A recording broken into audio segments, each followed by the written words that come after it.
Ես մանրամասն ծանոթացել եմ նաև այդ փաթեթներին։ Այո, մասնավորապես 2014 թվականից հետո զգացվում է կարմիր թելով ռուսական առաջարկությունները եւ ըստ էության Լավրովյան պլանը եւ այդ 5+2 շրջանների գաղափարը ըստ էության շրջանառության մեջ է դրվել եւ դրա ճարտարապետը հանդիսանում է Ռուսաստանի Դաշնությունը։ Եթե մենք շատ պարզ, պրիմիտիվ ընկալման բացատրենք, ինչ է դա նշանակում։ Դա նշանակում է հետեւյալը. Արցախի հանրապետության եւ նրա փաստացի վերահսկողության տակ գտնվող տարածքը, Արցախի բուն լղիմի վարչական տարածքը եւ այն 5 շրջանները, որոնք պատերազմի արդյունքում 7 շրջանները հայտնվել են Արցախի տիրապետման ներքո, բաժանել երկու մասի, վերադարձնել 5 շրջանները, Քարվաճառը, Ջաբրայիլը եւ մնացած այդ հայտի 5 շրջանները, Քարվաճառը եւ Լաչինը մնում էր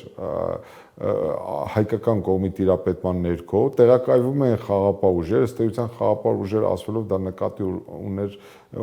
համենայն դեպս ռուսական խաղապահ կոնտինգենտը, եթե Ռուսաստանը առաջ էր մղում այդ գաղափարը,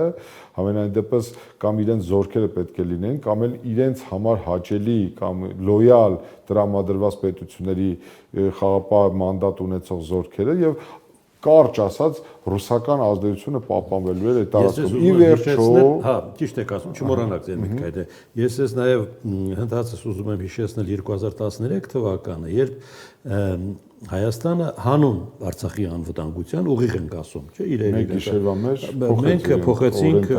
եվրաինտեգրման գործընթաց։ Դա կապված է, այո, Հայաստանի եւ Արցախի անվտանգային ապահովման։ Բայց ինչու դա չաշխատեց։ Ինչու դա չաշխատեց, որովհետև Ռուսաստանի պատկերացումները փոխվեց։ Շատ ճիշտ է նկատել, որովհետև Ռուսաստանի պատկերացումները Ռուսաստանը ինչ որ պահանջում էր, Հայաստանը արել է։ Չէ, Ռուսաստանի պատկերացումները աշխարհաքաղաքական գործընթացների դուք մի մոռացեք, որ 2013 թվականին հաջորդեց 2014 թվականը եւ ուկրաինական Մայդանում տեղի ունեցած գործընթացները ըստ էության արմատապես ստիպեցին Ռուսաստանին վերանայել իրենց աշխարհաքաղաքական պատկերացումները նաև մեր տարածաշրջանի նկատմամբ։